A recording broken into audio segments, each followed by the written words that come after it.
नहीं, ये तो सोच ही नहीं थी ना। हमारे परिवार में कोई सरपंच नहीं बना है, कोई स्कूल में मॉनिटर नहीं बना है, ऐसा तो सोच में तो था ही नहीं। क्योंकि संघ के साथ जुड़े हुए थे, संघ के प्रचारक के तौर पर उनका प्रवास भी ज़्यादा रहता था और जो शाखा लगती थी, शाखा में जाते थे, ये उनकी नियमितता थी। और संघ का संस्कार जो है उसका प्रभाव उनके पर बहुत सारा है। फिर जैसे उनके कंपाउंड में पेड़ है, तो पेड़ पर उत्तरायण के दिन तो लोग पतंग चगाते हैं हमारे यहाँ। तो पतंग में एक जोड़ी में एक कबूतर फंस गया है। तो पतंग तो फिर वो कबूतर वो पेड़ पर जाके बैठ गया, लेकिन वो डोरी उसमें फंसी हुई थी तो उड़ नहीं सकता था।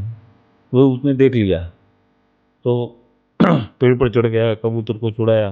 उसमें लड़कों ने बात को जाके कंप्लेन की कि नरेंद्र तो ऊपर पेड़ पर चढ़ गया है। तो उसकी डांट मिली टीचर प्रिंसिपल की ओर से। लेकिन उन्होंने बताया मैं खेलने के लिए पेड़ पर नहीं चढ़ा था, मैं वो कबूतर को बचाने के लिए चढ़ा। प्रिंसिपल को भी दुख हुआ। तो इस तरह के काम वो अक्सर करते रहते थे, किसी को मदद करना है। नमस्कार दोस्तों, मैं हूं राजकुमार चौधरी और आप देख रहे हैं चेतना मंच। हम पहुंचे हैं वडनगर। हमारे साथ मौजूद हैं प्रधानमंत्री नरेंद्र मोदी के बड़े भाई सोमा भाई। यहाँ पर एक ओल्ड एज होम चलाते हैं।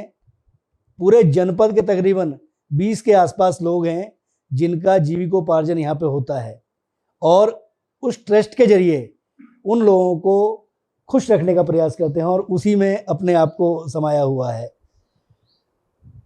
ये जो स्थितियां हैं, मतलब जीवन की कोई सबसे पहले एक कोई याद ऐसी प्रधानमंत्री जी के बारे में, क्योंकि भाइयों का बड़ा लगाव होता है। राम और लक्ष्मण की बात करें तो जब राम वन के लिए चल दिए थे तो लक्ष्मण भी पीछे पीछे चल दिए थे। तो कोई एक ऐसी याद जो प्रधानमंत्री जी के बारे में कहना चाहें? याद करना पड़ेगा, कई कई प्रसंग है उसमें, क्या जुड़ के लेकिन फिर भी कोई, मतलब साथ पढ़ते होंगे, साथ में जाते होंगे बचपन में?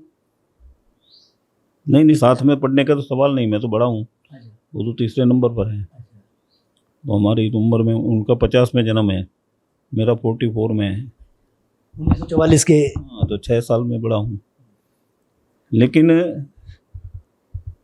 उनमें जो देखा है मैंने, तो एक तो उनको किताबें पढ़ने का बहुत शौक है।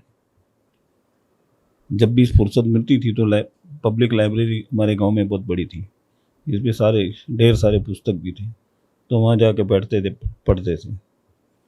दूसरा था वो नियमितता उनमें ज़्यादा थी। स्कूल में कभी 5 मिनट भी लेट नहीं जाते थे। अपना काम सही समय पर सही ढंग से करना, ये उनकी आदत थी। दूसरा, वो स्वावलंबी थे। छोटे थे तब भी अपने कपड़े खुद धो लेते थे। और बच्चों के साथ खेलना, संघ की शाखा चलती थी, शाखा में जाते थे और सबके साथ खेलना, बच्चों को सिखाना कुछ नई नई रमतें, ऐसा उसमें उनका आनंद रहता था। और तालाब में तैरने का शौक था उनको बहुत, तो रोजाना वो तालाब में जाते थे तैरने के लिए। दूसरा, हमारे यहाँ गांव में तालाब के बीच में एक डेयरी है जिस पर एक फ्लैग लगा रहता है। साल में एक दफ़े उस फ्लैग को बदलते हैं। तो बदलने के लिए लड़के लोग तैर के जाते हैं वहाँ तक, और वहाँ जाके वो सब ध्वजा उतार देते हैं, दूसरी ध्वजा लगा देते हैं। तो उसमें अक्सर उनकी टोली थी वही वहाँ पहुँचती थी, अलग अलग ग्रुप में से, कोई यहाँ से निकला, कोई यहाँ से निकला, लेकिन वो उनका आनंद था, वो ये करते थे।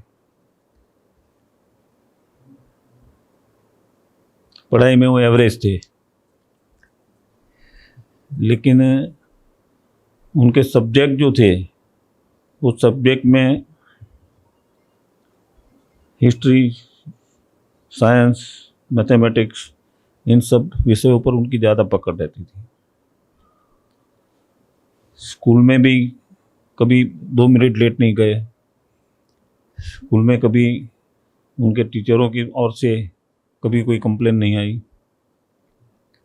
इस तरह से उनका जीवन जो था, वो अपनी खुशी के लिए जो मन में आए वो सब करते रहते थे। इसमें परिवार में किसी को इसकी कोई क्यों नहीं किया है, इतना क्यों ऐसा किया, ऐसा कोई सवाल कभी होता नहीं था। स्कूल में भी वो उनके स्कूल टीचर्स और विद्यार्थी हैं, उन लोगों में वो बहुत प्रिय रहते थे।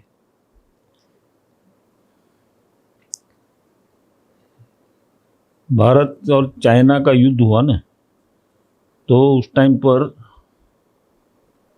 मेहसाना होके मिलिट्री के जो सोल्जर थे वो ट्रेन से जाते थे, तो मेहसाना पहुंच गया था सब सोल्जरों को चाय पिलाने के लिए। तो ये ऐसी देशभक्ति है। स्कूल में जहाँ पढ़ते थे वहाँ उसका वो पैराफिट बनाई नहीं थी, तो मेले में जाके चाय बेचने का शुरू किया और वो पैसा मिले उसमें से और कुछ लोगों से इकट्ठा किया और पैराफिट बनवा दिया। तो इस तरह से सही काम करने के लिए सही समय पर क्या करना चाहिए उसकी सोच उनकी बहुत ज़्यादा रहती थी और सब लोग उसके साथ जुड़ते भी थे। एक दफ़े स्कूल के कंपाउंड में पेड़ है, तो पेड़ पर उत्तरायण के दिन तो लोग पतंग चगाते हैं हमारे यहाँ। तो पतंग में एक डोरी में एक कबूतर फंस गया था, तो पतंग फिर वो कबूतर वो पेड़ पर जाके बैठ गया, लेकिन वो डोरी उसमें फंसी हुई थी तो उड़ नहीं सकता था। वो उसने देख लिया तो पेड़ पर चढ़ गया, कबूतर को छुड़ाया। दूसरे लड़कों ने प्रिंसिपल को जाके कंप्लेन की कि नरेंद्र तो ऊपर पेड़ पर चढ़ गया है, तो उसकी डांट मिली टीचर प्रिंसिपल की ओर से। लेकिन उन्होंने बताया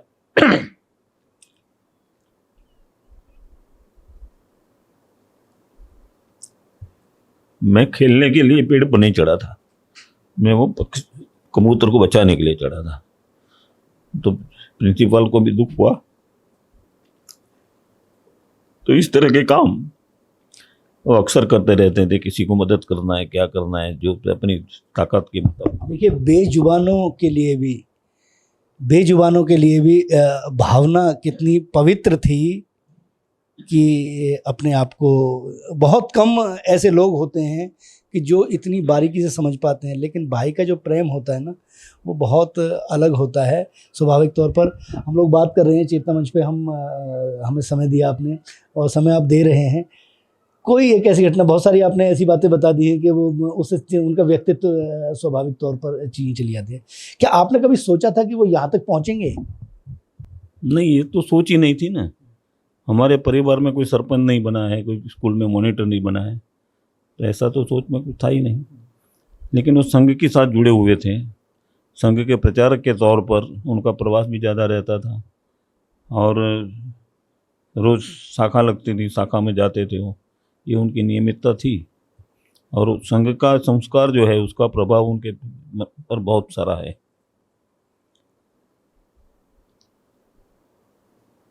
आज जिस तरीके की पॉलिटिक्स हो गई है, क्योंकि राजनीतिक बातें भी स्वाभाविक तौर पर उन्होंने बहुत कुछ बदला है भारतीय जनता पार्टी को। जिस तरीके से वो एक अर्थ से लेकर बहुत टॉप लेवल तक आज दुनिया की सबसे बड़ी पार्टी उन्होंने बनाया है, देश को महाशक्ति बनाने की तरफ अग्रसर है स्वाभाविक तौर पर, क्योंकि हिंदुस्तान को अब तक अलग निगाह से देखा जाता है। जिस तरीके से कोरोना के दौरान जो काम हुआ कि अपना पेट काट कर, कोरोना की आवश्यकता थी, कोरोना की दवा की आवश्यकता थी और अपना पेट काटकर पड़ोसी देशों को उन्होंने दिया, स्वाभाविक तौर पर उसने पूरी दुनिया में एक नए नरेंद्र मोदी बात है।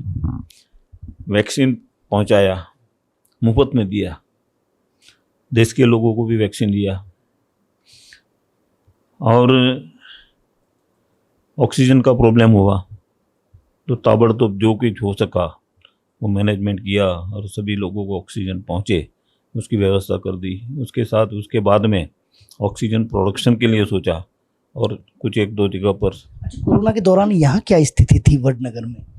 वडनगर में स्थिति ठीक थी, इतने ज़्यादा केस नहीं थे यहाँ, लेकिन हमारे यहाँ मेडिकल कॉलेज है और हॉस्पिटल है उसके साथ, तो वहाँ पर कोरोना में संकलित जो पेशेंट को एडमिट किया गया था वो सभी के सभी ठीक होके बाहर गए थे। तो पहले जो आपको याद होगा शायद दिल्ली में वो मुसलमान लोग आए थे और उन लोग वो सब फिर निकल गए बाहर। तो ऐसे कुछ लोग ये विस्तार में भी आए हुए थे। उनमें दिल्ली की जो मस्जिद थी उस मस्जिदों से जो लोग निकल के आए वो यहाँ तक भी पहुँचे। यहाँ भी उनके मुसलमानों के गांव है ना यहाँ, तो सब जगह पर जाते हैं, उनको खाना बना तो वहाँ से मिलता है। तो इस तरह से यहाँ भी आए हुए थे। तो उसमें से इन्फेक्शन लगने से कोरोना के 10 पेशेंट बन गए थे और यहाँ हॉस्पिटल में एडमिट किया हुआ था। और दूसरे उसका इंस्पेक्शन किसी और को लगा, किसी और, तो टोटल 21 हो गए। तो लेकिन हमारे यहाँ डॉक्टरों की टीम और काम बहुत अच्छा रहा था। जी क्या प्रधानमंत्री से बात होती है आपकी? फ़ोन कभी आते हों, कभी जब से पीएम बने, क्योंकि व्यस्तता बहुत है। व्यस्तता तो बहुत है, इसलिए हम उनको परेशान करते नहीं हैं। कोई आवश्यकता चीज़ होती है कोई, तो खत लिख के देते हैं जो अपने फुर्सत के टाइम पर पढ़ ले। यहाँ आए थे अभी मेडिकल कॉलेज का ओपनिंग करने लिए आए थे उस टाइम पर। तो उस समय मुलाकात हुई? हाँ हुई ना। कितनी देर बैठे? कुछ 10 मिनट करीबन। सब वृद्धों को मिले, उनका हाल चाल पूछा। आपसे व्यक्तिगत कोई बात हुई? नहीं, कोई बात है ही नहीं। भैया नमस्ते, कुछ ऐसा तो होता है, आइए बैठिए खाना खाएंगे, नाश्ता करेंगे, वो सब तो होता है। अच्छा, कोई क्षण ऐसा 24 घंटे में जाता होगा जब उन्हें याद नहीं करते? नहीं, ऐसी कोई मैसेज देंगे उन तक? कोई मैसेज, कुछ मैसेज पहुंचाना चाहें? मैसेज पहुंचाना चाहता हूँ तो मैं खत लिख देता हूँ। कोई ख़ास बात है मुझे जानने को मिली है जो उनको बताना ज़रूरी है, तो मैं खत लिख देता हूँ, दूसरे दिन मिल जाता है उसको। तो मतलब मुलाकात कभी दिल्ली जाते हैं आप? दिल्ली तो गया था, बहुत टाइम हुआ। दिल्ली जाने की कोई ज़रूरत क्या है? देखिए, अपने आप में हमेशा समेट के चीज़ों को रखता। अच्छा, आज की जो युवा पीढ़ी है, क्योंकि देश जो है वो जैसे जैसे तकनीकी रूप से समृद्ध हो रहा है, सांस्कारिक रूप से स्वाभाविक तौर पर हमारी जो नई पीढ़ियां हैं उनमें संस्कारों की कमी आ रही है। उन बच्चों को कोई मैसेज? बच्चों के लिए तो शिक्षा प्राप्त करनी चाहिए। स्कूल में अपने गुरुजनों के साथ संवेदनापूर्वक व्यवहार बनाना चाहिए, और ये होगा तो फिर आगे सब अच्छा हो जाएगा। अच्छा, राजनीति में बहुत सारे नेताओं की ज़ुबान बड़ी हल्की हो गई है, शब्दों का कहाँ पे किस तरीके का चयन करना, क्योंकि नेताओं से हम लोग समझते हैं, नेता हमारा नेतृत्व करते हैं। वो जो नेताओं की जो जुबान हल्की होगी, उन्हें कोई मैसेज, क्योंकि प्रधानमंत्री के बड़े भाई हैं, समझ के बोलना चाहिए, सोच समझ के बोलना चाहिए, अपनी बात रखनी चाहिए, इसमें कोई संदेह नहीं है, लेकिन सही मायने में बोलना चाहिए, सही ढंग से बोलना चाहिए। आवेश में आके कुछ भी बोल देना, किसी को नीचे उतार पाड़ो, ऐसी बात नहीं होनी चाहिए। ये थे सोमा भाई, प्रधानमंत्री जी के बड़े भाई हैं और बहुत सादगीपूर्ण। मैं उनके एक बार घर को भी दिखाऊंगा। देखिए, बहुत मुद्दतों के बाद मुझे ये ट्रांजैक्शन, इसको रेडियो कहेंगे, फिलिप्स का रेडियो देखने के लिए मिला है। तो आप इससे, क्योंकि आकाशवाणी पे वो मन की बात कई बार कहते हैं, तो सुनते हैं?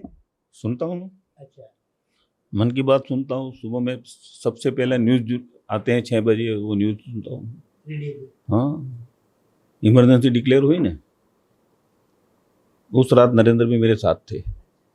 उस टाइम पर मैं सर्विस करता था गवर्नमेंट, मेहसाना के पास में जोटाना करके गांव है, वहाँ मैं रहता था, और शाम को नरेंद्र भी आए, हमने साथ में खाना वाना खाया, थोड़ी बातचीत की। फिर बोले कि मुझे सुबह में 6 बजे मेहसाना पहुंचना है। मैंने बोला हो जाएगा, सुबह में कीर्ति एक्सप्रेस आता है, उसमें मैं आपको रेलवे स्टेशन आके बैठा दूंगा। तो इस तरह से हो गए। उनको पता नहीं था इमरजेंसी का, किसी को कुछ पता नहीं था। मैं घर पर आया, टीवी चालू किया, न्यूज़ 6 बजे का न्यूज़ सुनने के लिए, और इमरजेंसी का मैसेज पढ़ा, सुना, तो फिर चिंता होने लगी कब क्या होगा। लेकिन सदभाग्य से गुजरात में उस टाइम पर जनता सरकार थी, बाबूजी जसभाई पटेल सीएम थे, तो इसकी वजह से यहाँ शांति थी, उतना देकारा नहीं था। और वो मेहसाना पहुँच गए। मेहसाना से शंकर सिंह वाघेला को मिलने का था उनको, और दोनों साथ में फिर टैक्सी करके अहमदाबाद पहुंच गए। मैंने फ़ोन किया उनको हेडगेवर भवन में कि आप पहुंच गए कि नहीं पहुंचे, लेकिन मैं पहुंच गया हूं, लेकिन अब मुझे फ़ोन मत कीजिएगा। हमने ठीक है, इमरजेंसी घटना है। अच्छा सर, आप सरकारी डिपार्टमेंट में किस में थे, कहाँ पे काम करते थे? पब्लिक हेल्थ डिपार्टमेंट में था मैं। इस पोस्ट पर? मैं पहले वैक्सीनेटर था, इसके बाद सेंटर इंस्पेक्टर था, फिर डिस्ट्रिक्ट सेंटर इंस्पेक्टर था, फिर मेडिकल असिस्टेंट था। फिर मैंने 93 में वॉलंटियर ले लिया, छोड़ दिया नौकरी। ये सब करने के लिए छोड़ दिया। एक वृद्धाश्रम चलाते हैं, स्वाभाविक तौर पर भावनात्मक रूप से जुड़ना बड़ी बात होती है। और कई बार अंकुर जो है ना, अंकुर जब फूटता है तो बचपन से ही चीज़ें दिखती हैं। प्रधानमंत्री जैसे हैं वो अभी नहीं वैसे बने हैं, वो बचपन से ही ऐसे हैं। इसकी तस्दीक उनके बड़े भाई करते हैं। देश के सैनिकों के प्रति उनका बहुत बड़ा भाव रहता था। जब भी मौका मिले तो सैनिकों का सम्मान भी कर लेते थे। और आज भी वो हिमालय की चोटी पर या तो जम्मू कश्मीर में सब जगह पर सैनिकों के कैंप में दिवाली के दिन उन लोगों के साथ दिवाली मनाते हैं। तो कारगिल का युद्ध जो हुआ, वो युद्ध शायद ख़त्म हो गया था। उसी दिन वो हेलीकॉप्टर से कारगिल के ऊपर गए थे वहाँ सैनिकों को मिलने के लिए। ये उनकी जिंदा दिली है। और इसी तरह से मैंने पहले बताया कि वो चाइना का युद्ध हुआ तो उस टाइम पर महसाना रेलवे स्टेशन पर जो सैनिक जा रहे थे उनको चाय पिलाने के लिए गए थे। अभी INS विक्रांत भी समर्पित किया है कल। अब हमारा जो बेड़ा है अब जल सेना का, वो बहुत बड़ा बन जाएगा। और प्रधानमंत्री जी की सुरक्षा व्यवस्था को लेकर, देश की सुरक्षा व्यवस्था को लेकर वो बिल्कुल संवेदनशील हैं और सजग हैं। उसके लिए तमाम तरह के प्रयास निरंतर जारी हैं। कैसा महसूस होता है आपको उस तरीके की रणनीति? वो बचपन से ही, कई बार क्या होता है कि हम अपने आसपास का जो एरिया है उसमें ये देखते हैं और सीखते हैं उनसे। तो ऐसा कभी बचपन से ही बातें किया करते थे कभी? बचपन में तो उनका किताबों के साथ मित्रता थी। घर में कुछ काम काज होता था, माता जी को पिताजी को, तो उसमें हाथ बटा देते थे। बाकी तो अपने किताबें पढ़ने की, लाइब्रेरी में जाके बैठने का, स्कूल में जाने का यही कारोबार था। और संघ की शिक्षा वर्ग में जाने का, संघ का शाखा में जाने का, यही काम रहता था उनका। ये थे सोमा भाई, प्रधानमंत्री जी के सबसे बड़े भाई। मैं करेक्शन करूँ? मैं प्रधानमंत्री का भाई नहीं हूँ, मैं नरेंद्र भाई का भाई। प्रधानमंत्री के लिए देश की पूरी जनता उनकी भाई बहन है। बिल्कुल, निश्चित तौर पर नरेंद्र मोदी जी के बड़े भाई सोमा भाई ने अपने वक्तव्य दिए। हम वडनगर में मौजूद हैं और हमसे बात की सोम भाई ने। मैं हमारे संपादक RP रघुवंशी से कहूँगा कि आज वडनगर में वो इसकी क्लोजिंग करें। ये जो इंटरव्यू है उसकी क्लोजिंग के लिए मैं उनसे निवेदन करता हूँ कि वो करें। धन्यवाद राजकुमार जी। और आज मैं बहुत भावुक भी हूँ और बहुत गदगद भी हूँ, चूँकि मैंने अपने दादाजी को जिया, अपनी माँ को जी रहा हूँ रोज़। उनकी बुजुर्गियात, उनके अपने पिताजी को देखता हूँ, समझता हूँ। उन सब के स्वरूप का एक मिला जुला रूप मुझे आज यहाँ भाई जी में देखने को मिला।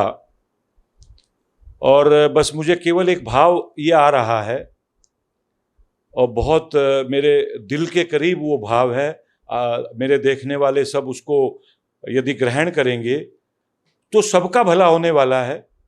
और वो ये है कि आपकी शख्सियत से सबक लेंगी नई नस्लें। आपकी शख्सियत से सबक लेंगी नई नस्लें।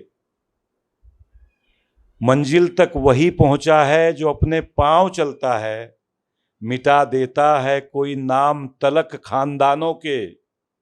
किसी के नाम से मशहूर होकर गांव चलता है, गांव चलता है। वडनगर से आज इतना ही। ऐसे ही कुछ और शख्सियतों से गुजरात की धरती से आपको मिलवाते रहेंगे। नमस्कार, जय हिंद, जय भारत।